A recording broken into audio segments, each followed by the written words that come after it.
Luna's return to Los Angeles did not resemble the hesitant reappearance of someone seeking reconciliation with her past. It carried none of the softness, none of the uncertainty that had once defined her presence in quieter days. Instead, she moved through the city with a precision that felt sharpened by time and intent, as though her absence had not been an escape but a period of preparation. What once might have been interpreted as vulnerability had evolved into something far more calculated. The woman who stepped back into the orbit of the Spencer family was no longer driven by confusion or emotional longing alone.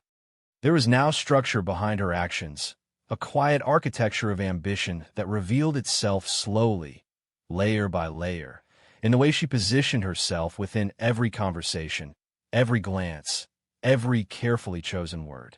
And at the center of it all was the child. The child was not simply a connection to Will Spencer. It was leverage. It was legitimacy. It was the most powerful emotional anchor she could have possibly brought into a world defined by legacy, inheritance, and control. Luna understood this instinctively, not as a theory, but as a lived reality. In the Spencer world, bloodlines were not just personal, they were political. They shaped alliances, determined loyalty, and dictated emotional obligation.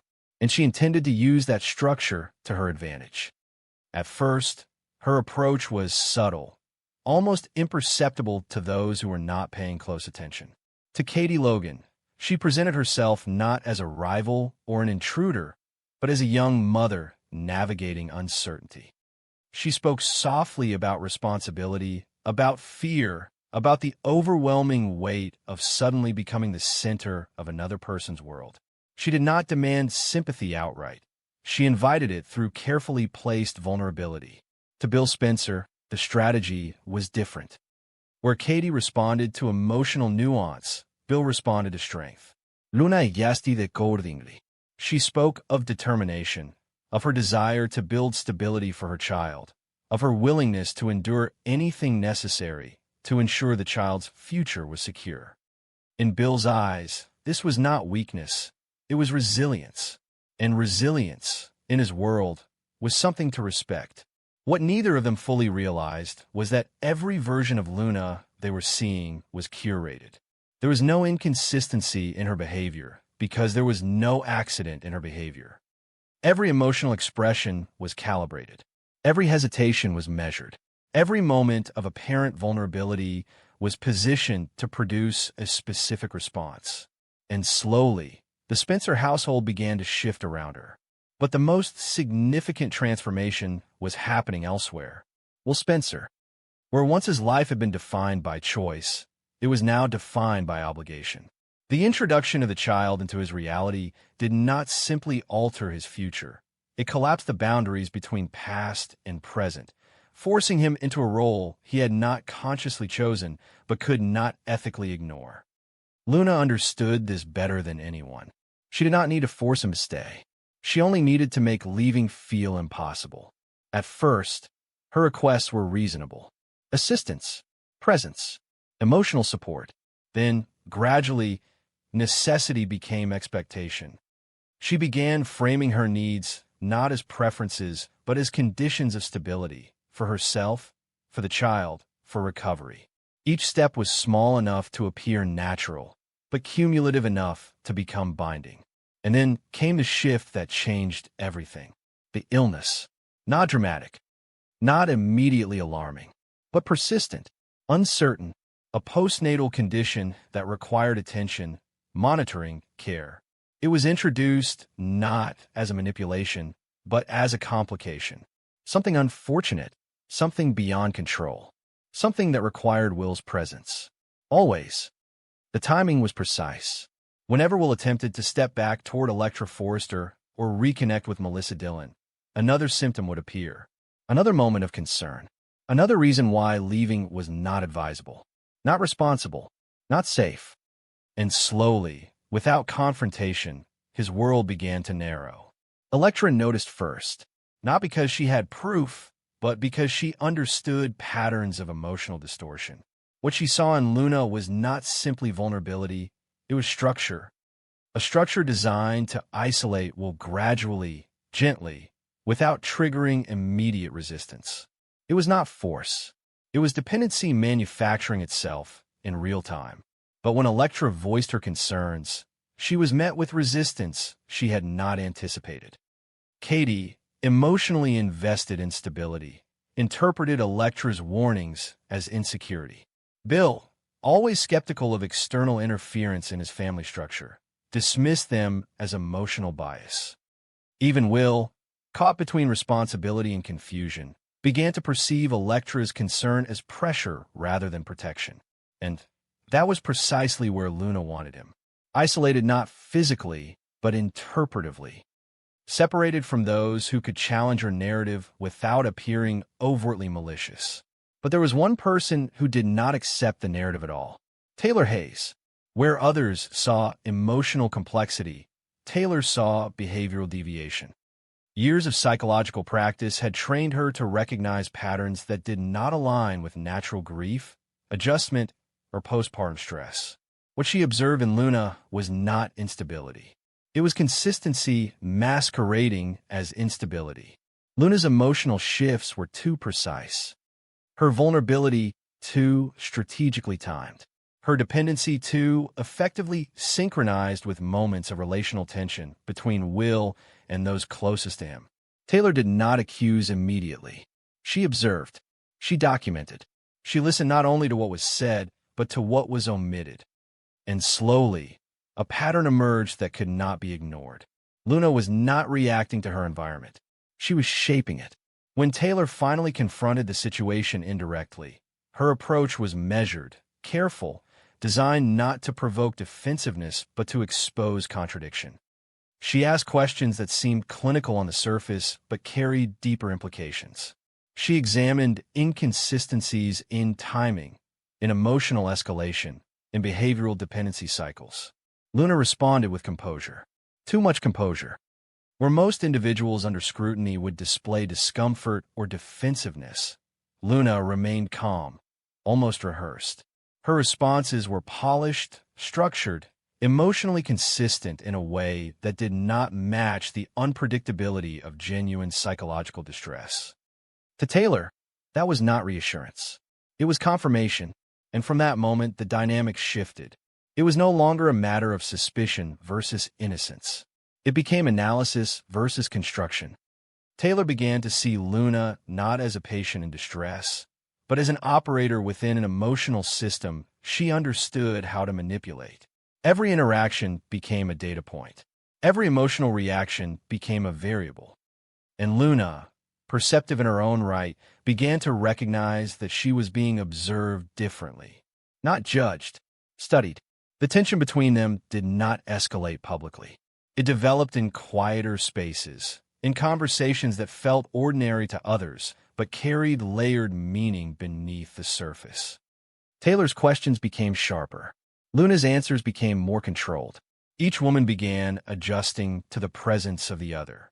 A psychological duel formed not through confrontation, but through interpretation. Meanwhile, outside this quiet intellectual war, the emotional landscape of the Spencer family continued to fracture. Will found himself increasingly trapped between obligation and uncertainty. His connection to Electra did not disappear, but it became harder to access, not because of distance, but because of narrative interference. Every attempt to reconnect was met with new complications, each one framed as urgent, necessary, unavoidable. And Electra, watching from the outside, began to understand something deeply unsettling. She was not being replaced through emotion. She was being displaced through structure. Every role she once held in Will's life was being redistributed. Caregiver responsibility to Luna, familial authority to Katie, paternal expectation to Bill. Even emotional intimacy was being rerouted through obligation. And in that redistribution, her presence was becoming optional. At least from the system's perspective, but not from her own, and not from Taylor's. As Taylor continued her observation, she began to suspect that Luna's strategy was not improvisational. It was directional. There was an endpoint being constructed beneath the surface of her actions. a desired outcome that extended beyond co-parenting or emotional security. Luna was not simply trying to keep Will close. She was attempting to anchor him permanently, and anchors, once set, are difficult to remove without damage. But while Taylor worked in clarity and analysis, another presence remained hidden in the background of this unfolding structure: Sheila Carter. Sheila did not intervene. She did not expose. She did not confront. Instead, she observed with a patience that came from understanding cycles of power better than most people in the room. She saw Luna's manipulation. She saw Taylor's investigation. And she saw the inevitable collision forming between them. But unlike Taylor, Sheila was not interested in resolution. She was interested in timing, because in every conflict, there's a moment when both sides become exposed. When energy is spent, defenses are lowered, and certainty begins to fracture under sustained pressure. And that moment, Sheila knew, was when opportunity becomes available. She did not yet decide her move. She simply waited, because in Los Angeles, power rarely belongs to the one who acts first. It belongs to the one who survives long enough to act last. And as Luna tightened her emotional influence over Will, as Taylor sharpened her psychological understanding of the situation, and as Elektra struggled to reclaim emotional space that was slowly being eroded, the system around them moved closer to imbalance. Not collapse, not resolution, but convergence. And when convergence occurs in a world built on legacy, emotion, and manipulation, nothing remains untouched by the outcome. Everything shifts, and someone eventually pays the price. The moment Elektra Forrester stepped into the design office, nothing about the atmosphere suggested that the world inside Forrester Creations was about to fracture in a way it could not easily recover from. The room still carried its familiar elegance, the soft hum of creativity, the polished surfaces reflecting ambition rather than fear, the quiet confidence of a dynasty that believed itself untouchable. Yet beneath that surface, something had already shifted. Elektra was not walking in blindly. She was walking into a truth she had begun to suspect, but had not yet allowed herself to fully accept. Ivy Forrester was there, composed as always, her presence carrying that familiar blend of confidence and conviction that had once made Elektra trust her without question. There was something almost reassuring in Ivy's posture, as if nothing in the world could truly destabilize her. But Elektra no longer saw reassurance. She saw calculation. Every gesture now felt like it had weight behind it, every word like it had been carefully selected long before it was spoken. The conversation began in a way that could have passed for ordinary. Elektra did not rush. She did not accuse. Instead, she circled the truth slowly, deliberately, as though she were testing the air before stepping fully into it. She reminded Ivy of something she had said before, that she would do anything for her niece, that family came first, that protection was not conditional. It sounded innocent enough on the surface, but beneath it lay a trap already set. Ivy did not notice it immediately. Or perhaps she did, but her confidence made her underestimate the danger. She responded without hesitation, reaffirming her loyalty, her protective instincts, her belief that she had always acted in Elektra's best interest. There was no crack in her voice, no hesitation in her conviction. If anything, she sounded more certain than ever. And that certainty was what sealed her fate. Elektra paused. A silence stretched between them, not empty, but dense, like something waiting to collapse. And then she asked the question that changed everything. Had Ivy received her letter? For a fraction of a second, something flickered in Ivy's expression. Not guilt, not fear, something more controlled than that. Recognition. And then she reached into her bag. The motion was unhurried, almost casual, as though she were retrieving something insignificant. But what emerged from her purse was anything but insignificant. A letter, folded, kept, preserved, not discarded, not hidden away in shame, but stored deliberately, as if it held meaning beyond its original purpose. Elektra did not move at first. She simply watched it appear, disbelief giving way to clarity in real time.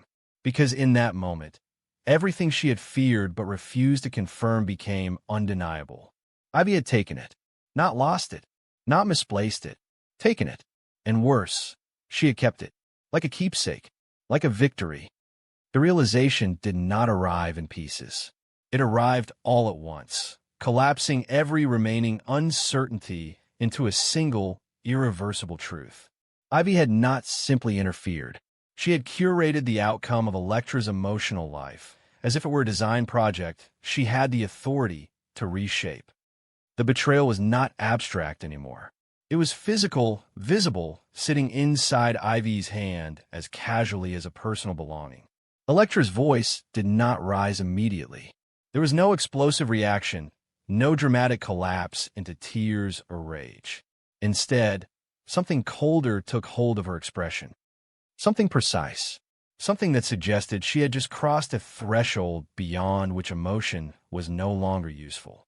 Because what Ivy had done was not a mistake. It was a decision, and Ivy confirmed it without hesitation. She admitted everything.